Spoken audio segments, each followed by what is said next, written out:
E começa agora mais um episódio de Comunica Podcast. Eu sou a Vitória. E eu sou a Lorena. E está começando, como a Vitória disse, mais um episódio do Comunica Podcast, que é uma iniciativa dos cursos de Comunicação, Jornalismo e Publicidade e Propaganda da Uniderp, que tem como objetivo criar um espaço dinâmico para reunir ideias e trocas de experiências e, além do mais, conhecimentos também, dando visibilidade para os profissionais que estão aqui conosco e para os acadêmicos que têm interesse em ingressar nessa área no jornalismo e em publicidade e propaganda. É isso mesmo, Lorena. E claro, antes da gente iniciar, a gente vai fazer os nossos agradecimentos. A gente gostaria de agradecer o professor Cristiano Cupertino, nosso reitor, a Angélica, né, a nossa coordenadora dos cursos de publicidade, propaganda e jornalismo, e claro, o Márcio e o Bruno, que são idealizadores do nosso projeto Comunica Podcast. E agora a gente vai para a nossa entrevistada. Bom, no episódio de hoje, recebemos a nossa professora Ângela, ela que é jornalista, pesquisadora, com um currículo impressionante e extenso também, gente. Ela também tem em seu currículo, né, a licenciatura em letras, em português e inglês, várias especializações como marketing, metodologia de ensino, cultura afro-brasileira. E claro, a Ângela, nossa professora, é mestre em comunicação e doutorado em ciência da informação em andamento. E além de atuar como professora na Uniderp de Campo Grande, Mato Grosso do Sul, ela também foi coordenadora de importantes projetos como Diversidade nas Redações 2 e Retrato do Jornalismo Brasileiro, e também tem se dedicado à consultoria da Unesco. E hoje nós vamos bater um papo sobre a sua trajetória e trocar também experiências com esse vasto currículo, né? Então seja bem-vinda, professora Ângela. Olá, muito obrigada pelo convite, Lorena, Victória. Olá, você que nos assiste. Muito obrigada. Nós que agradecemos a sua presença, professora. E acho que para começar, antes de tudo, né, a gente apresentou o seu currículo aqui para o pessoal, e eu gostaria de saber o que te incentivou a buscar tantas formações assim ao longo da sua carreira, que ainda continua, né, que não acabou a sua carreira ainda, mas o que te incentivou a buscar tantas formações assim? Bem, eu sempre gostei muito de estudar.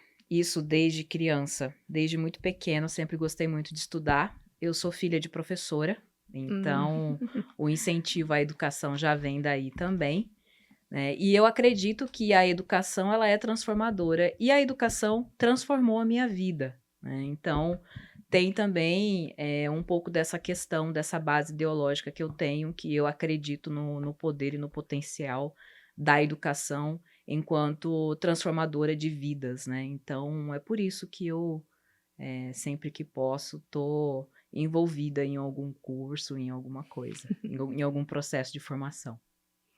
E, professora Ângela, o que te levou ao jornalismo? Essa é uma parte muito curiosa da minha vida. Eu, até o meu ensino médio, sempre disse que eu iria fazer direito, né? A minha infância, adolescência toda dizendo que eu ia fazer direito. Aí, quando chegou o ensino médio, igual nós temos hoje, que é o giro de profissões que vem aqui na universidade, né? Os estudantes do ensino médio para conhecer as profissões, eu pude conhecer as profissões. E eu achei a profissão de jornalismo muito interessante pelas possibilidades de atuação, né? E aí, quando chega o momento de fato de você escolher a sua profissão, né, vem aquela grande questão, né, aquela grande incógnita, né? Será que é isso que eu quero fazer pro resto da minha vida? E aí eu decidi assistir um julgamento. Fui ao fórum assistir um julgamento. E foi um julgamento pesadíssimo. Era um caso de uma menina que tinha sido violentada e morta, né? Ela estava saindo do trabalho e indo para a faculdade de manhã cedinho, então ela trabalhou a madrugada toda, ela era atendente de telemarketing, e aí ela saiu do trabalho e estava indo para a faculdade enquanto isso ocorreu. E aí eu resolvi assistir esse julgamento. E aí eu acho que foi uma decisão, não tenho certeza, que foi uma decisão bastante assertiva, porque aí eu decidi que uma coisa que eu não queria fazer era direito. Eu não queria atuar na área do direito, estudar leis e me envolver em questões tão complexas, né, e tão delicadas. Não que no jornalismo a gente não se envolva em questões delicadas, em coberturas e tudo mais. Mas quando eu pensei no jornalismo, eu pensei na parte de assessoria de imprensa, na parte empresarial, que foi a parte que eu sempre atuei, até entrar na área de pesquisa em comunicação, né? Eu sempre atuei nesse segmento. E aí eu decidi fazer jornalismo, e foi assim que o jornalismo entrou na minha vida, quando eu estava no 3º ano do ensino médio, no momento de decisão, de escolha de profissão, e aí eu acabei escolhendo o jornalismo, e me sinto realizada na escolha que eu fiz. Desde que eu me formei, eu nunca deixei de atuar enquanto comunicadora, enquanto jornalista. E no meio da sua formação como jornalista e até você se tornar uma professora, né, ir para o ramo, para o setor acadêmico do curso de jornalismo, teve um outro momento onde você foi para uma outra área voltada para o marketing, e aí surgiu a sua pós-graduação, é isso? E como que foi essa experiência, ter essa experiência, se formar em jornalismo, mas também ter essa experiência dentro do marketing e dentro de publicidade e propaganda? Você acha que, de certa forma, isso muda a forma como você vê as duas profissões e como as duas profissões se ligam? Sim, eu acho que essa questão é muito importante. Existe uma certa rixa entre jornalistas e publicitários que eu considero desnecessária, né? Uhum. Cada um tem o seu campo de atuação e as Sim. duas profissões são extremamente importantes, né? Eu, quando estava fazendo jornalismo, eu tive uma professora que também foi professora aqui na Uniderp, que se chama Célia Franzoloso. E aí eu disse a ela uma vez que eu queria trabalhar em marketing político. E ela tinha voltado de um evento, e aí na aula seguinte ela me trouxe um livro. Falou assim, esse livro aqui é para você ler, né? Fala sobre o assunto que você quer atuar e tudo mais. E eu saí da universidade, logo em seguida eu abri uma empresa e fui atuar no ramo da política, né? No ramo de órgão público. E trabalhei nesse segmento por muitos anos. Uhum. Mas, ao mesmo tempo, eu sempre quis ser professora também, né? E sempre tive muita vontade de seguir os estudos. Só que a profissão não permitia pela demanda de trabalho que eu tinha naquele momento, Uhum. né? Mas assim que eu pude, eu voltei a estudar, até porque eu sentia a necessidade de uma qualificação na área de marketing, na área de propaganda, porque eu era formada em jornalismo e tem uma diferença muito grande, Uhum. né? Então eu fui fazer essa especialização de marketing e propaganda. Eu já atuava na área de marketing quando eu fiz essa especialização. E posterior a isso, eu fiz o mestrado e aí eu comecei a dar aula, né, na universidade. Agora no começo do ano, completa 10 anos, né, que eu tô dando aula em universidade. Caramba, bastante tempo. Pro, além do jornalismo, você tem também outra faculdade, né? A licenciatura em letras, né? Em português e inglês. O que te levou a ter essa segunda faculdade? Gostar da língua portuguesa, gostar de escrever. Foi basicamente esse o motivo que me levou a fazer a faculdade de letras. Logo que eu entrei na universidade, passado um tempo, a gente, enquanto funcionário, tinha direito a bolsas de estudo, né? E aí eu aproveitei essa oportunidade e fiz graduação em letras português e inglês e mais 2 especializações. Uhum. Mas o que me levou a fazer letras foi a paixão pela língua portuguesa. Isso te auxiliou bastante na hora da pesquisa, né? Porque você é pesquisadora. E aí te auxiliou bastante, tipo, tanto o jornalismo como a faculdade de letras nessa parte da pesquisa. Não muito. Não acho que a formação em letras tenha auxiliado em ser pesquisadora. Eu acho que ela agregou muito mesmo para a minha formação enquanto pessoa, né? Enquanto conhecimento da língua portuguesa. Uhum. A gente estava comentando nos bastidores, né? E a professora é realmente um estereótipo de humanas, né? Você fez curso de letras, é jornalista, é professora, e você estava comentando sobre a sua especialização em metodologia de ensino e cultura afro-brasileira. E esse é um tema que está em alta agora, está em muita discussão, principalmente foi um tema próximo ali da redação do Enem 2024.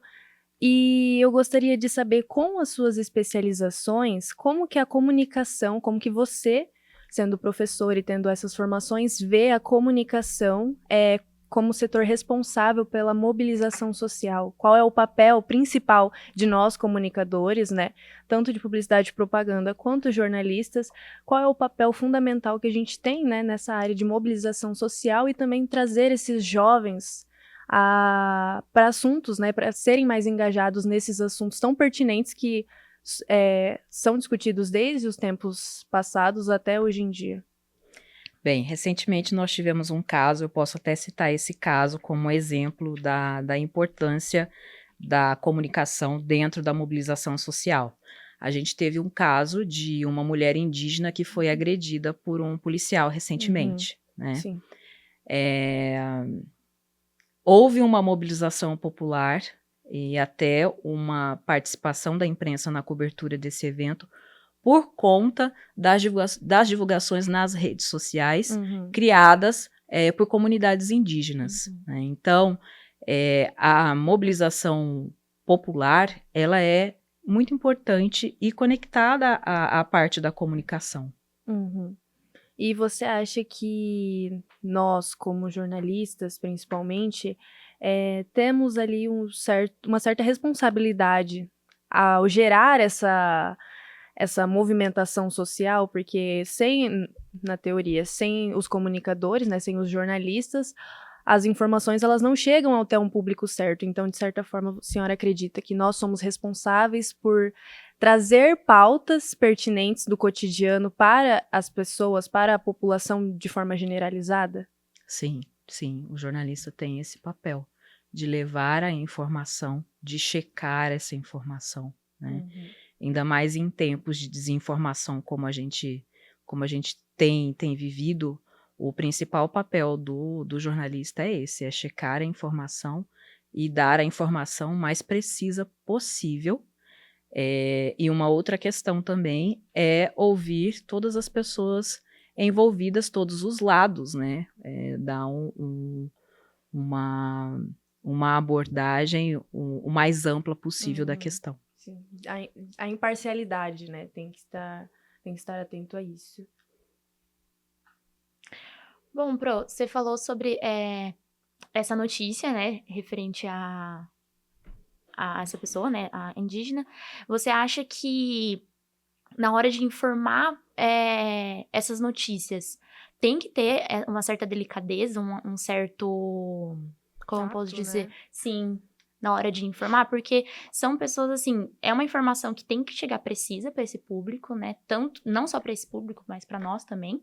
Mas hoje em dia, no primeiro episódio, a gente teve um entrevistado que ele falou que hoje a fake news, ela vem muito rápida, né? Então, a desinformação, ela vem muito rápida do que a informação precisa. Então, o jornalista, ele vai precisar ser mais rápido que a fake news, mas como que ele vai ser mais rápido em questão de eu preciso atingir esse público, mas eu preciso das informações corretas, né? Como que linguagem eu vou usar para esse público? Bem, tem algumas questões interessantes aí. Primeiro, eu acho que a imprensa já tá tendo uma mudança nesse sentido, né?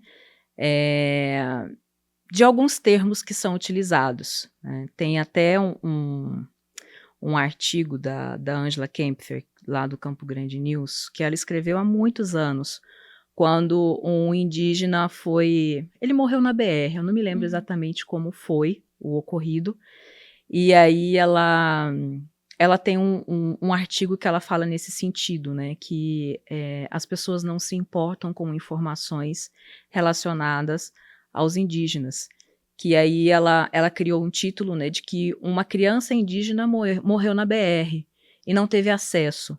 A partir do momento que ela mudou e colocou que uma criança, um menino, havia morrido na BR, isso deu audiência, né? Então, eu acho que culturalmente isso precisa mudar. E eu considero também importante que alguns termos sejam utilizados, né? Feminicídio é feminicídio, violência, outro tipo de violência se enquadra em outra questão.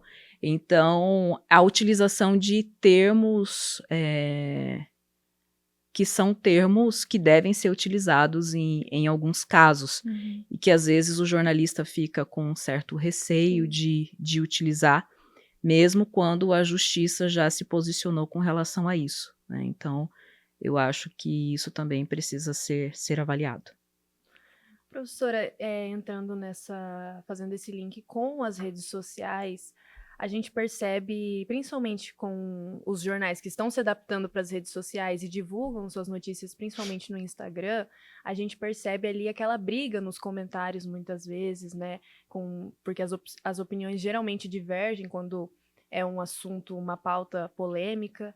E a senhora acredita que, de certa forma, as redes sociais, aquela ideia falsa de que a rede social é uma área, né, uma terra sem lei, a senhora acredita que, de certa forma, ela contribui para que as pessoas fiquem engajadas em bolhas, tipo, específicas, onde elas se acostumam a concordar somente a conversar, né, a interagir somente com pessoas que dividem a mesma opinião que ela? Por exemplo, eu tive um exemplo esses tempos atrás, onde geralmente quando a gente está interagindo no celular, a gente interage em grupos, a gente segue pessoas que gostam da mesma coisa que a gente interage com pessoas que compartilham muitas vezes da mesma opinião que a gente. E aí quando a gente vem para a vida real, vem para situações reais, a gente acaba tendo esse impacto social ali entre outras pessoas que não têm a opinião parecida com a gente. E isso acaba gerando uma sociedade, certo? Uma geração muito intolerante, principalmente a nova geração.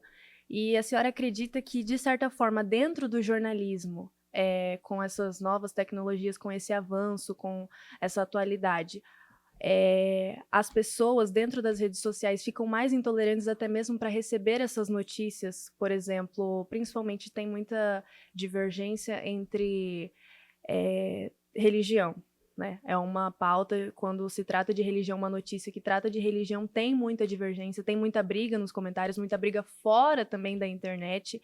E a senhora acredita que as redes sociais, elas estão contribuindo de certa forma para criar uma notícia que era para ser imparcial e transformar ela numa briga onde era para ser uma pauta para ser discutida de forma passiva, né, de forma pacífica entre a população, e gerar também até mesmo um entendimento ali, uma discussão construtiva? A internet, ela não é uma terra sem lei. Já existe lei, né? Então, quem se posiciona de forma agressiva na internet sabe das consequências que isso pode ter. E realmente, essa questão da bolha, ela tem tornado a população, de uma certa forma, cada vez mais intolerante, né? Mas eu considero que isso é uma coisa que a gente vai ter que trabalhar. Isso precisa ser trabalhado. Como você não vai aceitar ideias divergentes da sua, né? A gente precisa voltar a conversar e a dialogar e a entender pontos de vista diferentes, a entender e respeitar pontos de vista diferentes do nosso, porque cada um tem uma realidade e uma experiência de vida. Sim. E com a sua experiência, como que a senhora acha que seria possível trazer, né, por exemplo, uma pauta dentro de um jornal, trazer uma discussão de forma pacífica, se é que é possível hoje em dia? De trazer uma discussão dentro de um jornal? Por exemplo, na comunicação, eu sou jornalista, trabalho dentro de uma redação, e como que eu posso, de certa forma, tentar, dentro do meu texto, trazer essa vontade do leitor, né, que está lendo do outro lado ali a minha notícia, trazer essa vontade dele querer debater esse assunto, ao invés dele ler, passar o olho e simplesmente ignorar ou ir para outra publicação ou outra matéria? A senhora acha que é possível, através do texto, trazer essa mobilização social? Sim, acredito sim, acredito sim.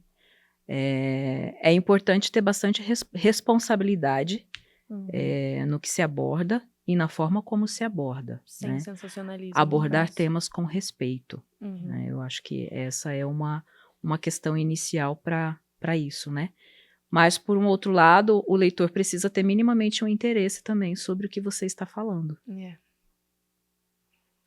Bom, Pro, falando um pouquinho sobre comunicação e mobilização social, durante as suas experiências, principalmente como consultora da Unesco, quais foram assim, os principais desafios, aprendizados, desenvolvimento e estratégias da mobilização social que você teve? Então, esse projeto da Unesco ele está começando. Eu Uhum. iniciei esse trabalho como consultora em comunicação e mobilização social agora em outubro. Então, é um trabalho que ele está Recente. iniciou em outubro e vai até o final de 2025, né? Nós estamos na primeira etapa, então esse projeto ele é um projeto que ele tem 4 etapas. Uhum. Ele é voltado, né, para comunicação popular, comunicação periférica, comunidades tradicionais e originárias, né? Uhum. Então, nós estamos na primeira etapa, que é a etapa de mapeamento dessas iniciativas de comunicação. O que eu tenho observado nessa primeira etapa? Vou falar dessa primeira etapa, que é a etapa que nós ainda estamos, né, desenvolvendo. O que eu posso adiantar é que eu tenho percebido que muitos coletivos de comunicação têm surgido na região centro-oeste, coisa que praticamente não existia até 2022, 2023, enquanto outras regiões do Brasil já tinham inúmeros coletivos de comunicação, produção de conteúdo de jornalismo independente, aqui na região centro-oeste praticamente não tinha, né? Então, a partir de 2023, a gente tem não digo assim um número significativo de iniciativas que surgiram, mas é um movimento, está se iniciando isso, né? E aí, depois desse período do mapeamento das iniciativas de comunicação popular, periférica, como eu disse, no próximo ano a gente vai para um período de entrevistas para entender a realidade dessas iniciativas. Depois a gente vai para um período de formação. As iniciativas vão receber uma formação. E a última etapa, nós iremos desenvolver um manual e um guia de comunicação popular e periférica. Cara, que bacana. Quais são as expectativas para o projeto, assim, que a senhora tem? Expectativas pessoais com esse projeto, estando na fase inicial dele?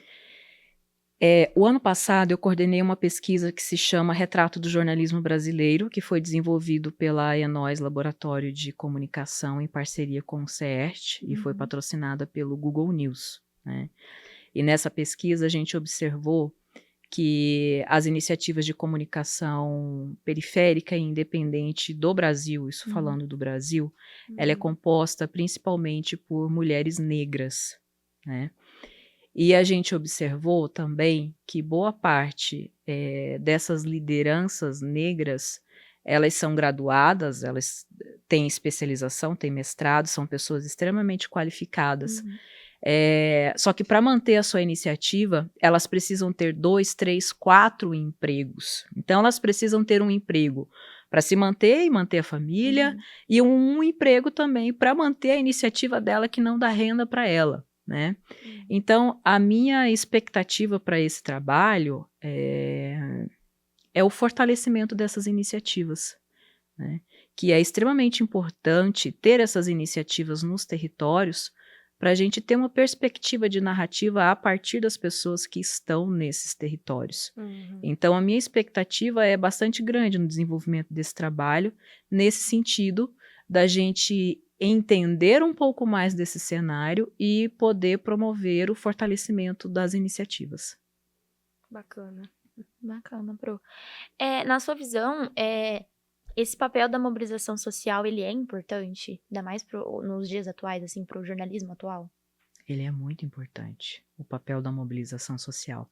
Como eu disse, né, esse caso da agressão da indígena que teve aqui no nosso estado, feita por um policial militar, Hoje, se você acessar os principais veículos de comunicação de Mato Grosso do Sul, que aconteceu aqui em Mato Grosso do Sul, o caso, ou até mesmo do Brasil, você praticamente não vai ver mais informação sobre o caso, né?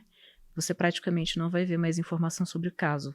Teve aquela cobertura do momento que aconteceu, mas não teve uma cobertura sobre o desdobramento disso tudo, né?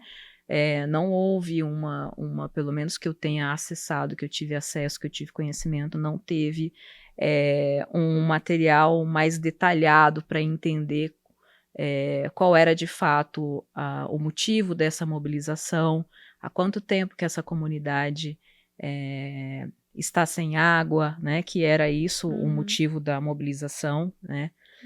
Então, a mobilização social, ela vem muitas vezes a partir de iniciativas de comunicação que tem nesses territórios. Então, as pessoas tiveram acesso a imagens do caso que foram imagens feitas por pessoas que estavam lá e que eram indígenas, né, daquela etnia.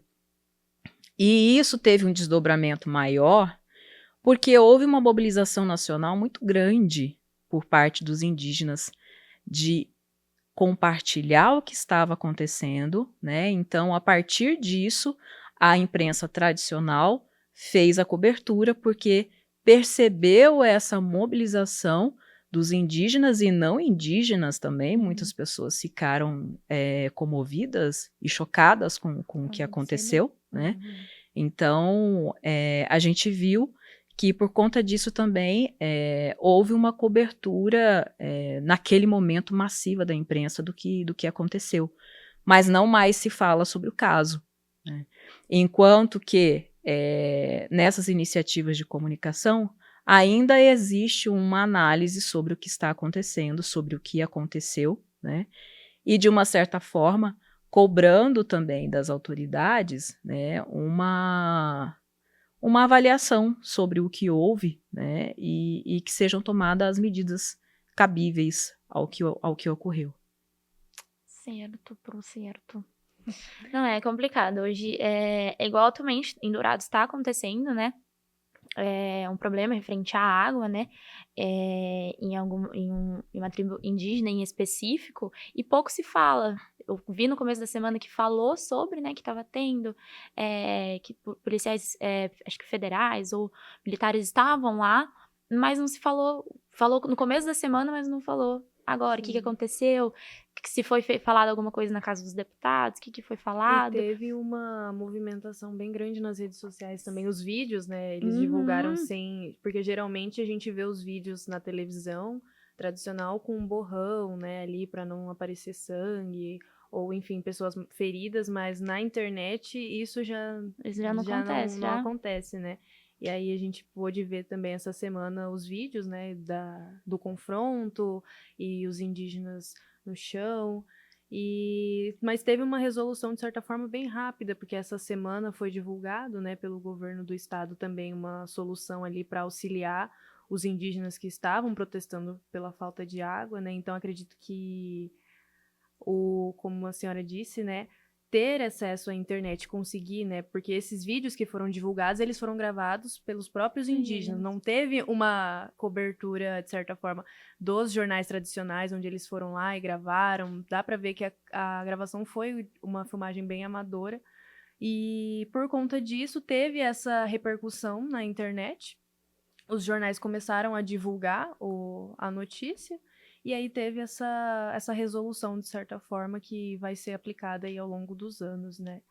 Mas falando ainda das suas formações e da sua experiência coordenando alguns projetos, professora, quais as experiências, né, ao longo desse tempo que você acredita serem mais enriquecedoras para o seu currículo, assim, que você fala que marcou a senhora algumas experiências específicas?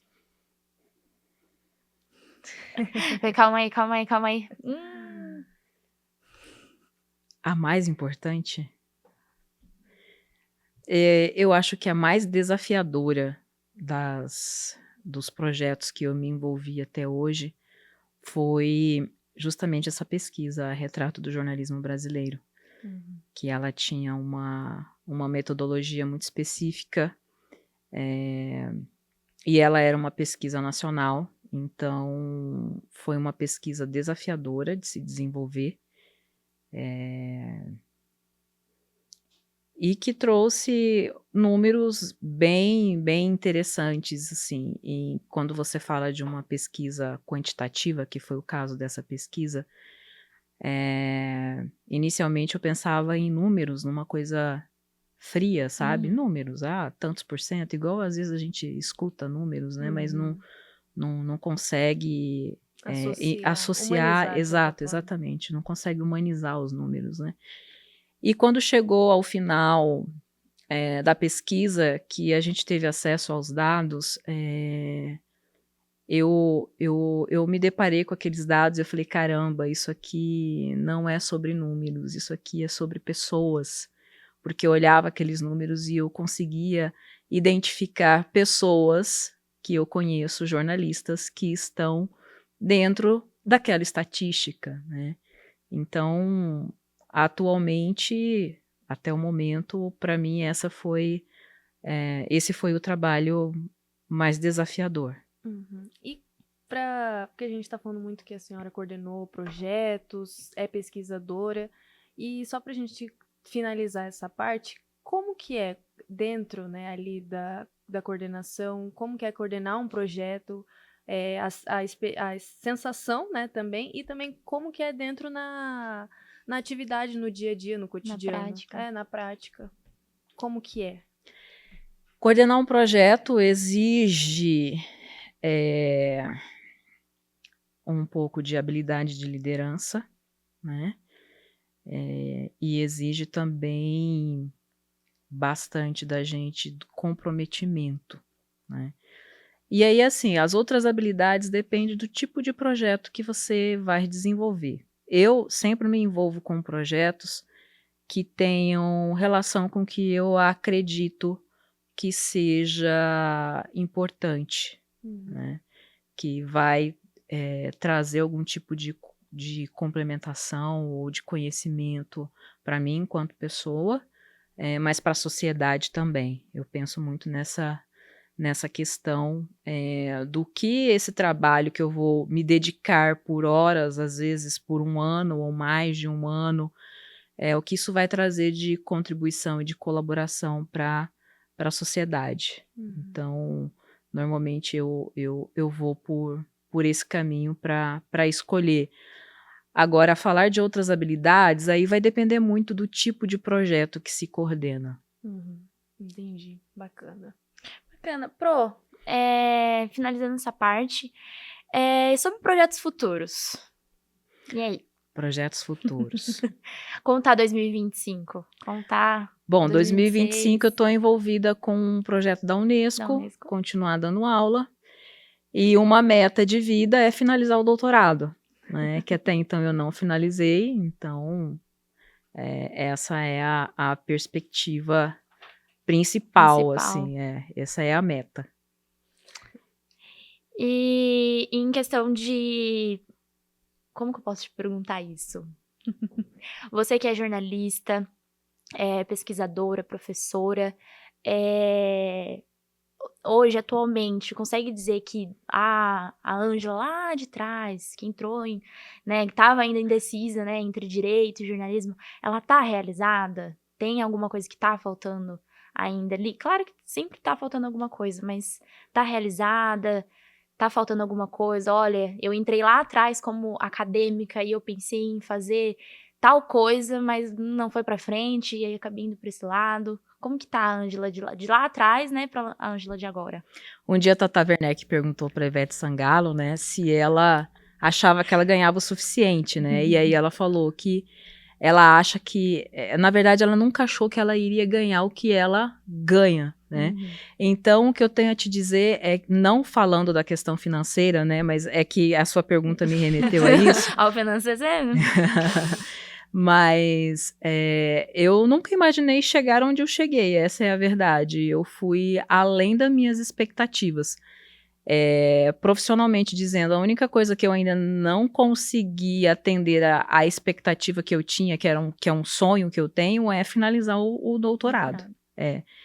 Mas, profissionalmente dizendo, eu fui além do que eu tinha de expectativa. Então, a Ângela lá do passado, eu acredito que ela está bem orgulhosa da Ângela de hoje. Maravilha. É isso. E é isso. Você tem um recadinho para deixar para os nossos jornalistas, futuros jornalistas, acadêmicos? O que você deixaria de recado para eles? Eita!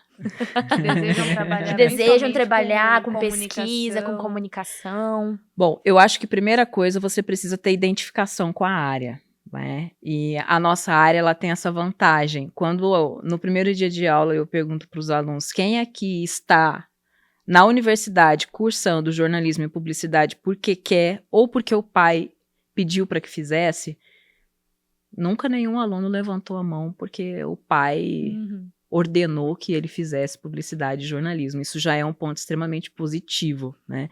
Então, a gente está na área por afinidade. Então, a primeira coisa é tenha afinidade e encontre um motivo, uma razão para você estar dentro da área de comunicação, seja de jornalismo ou seja de publicidade. Acho que a primeira questão é essa, é você se identificar e gostar do que você faz. Isso é o ponto inicial, porque se você não gosta do que você faz, fica bem difícil. Maravilha. Esse foi mais um episódio do Comunica Podcast com a professora e pesquisadora Ângela. E se você gostou, já deixa o seu like aí, se inscreve no canal, porque teremos mais episódios daqui pra frente. E é isso, gente. Professora, muito obrigada e até uma próxima. Obrigada. Tchau, tchau.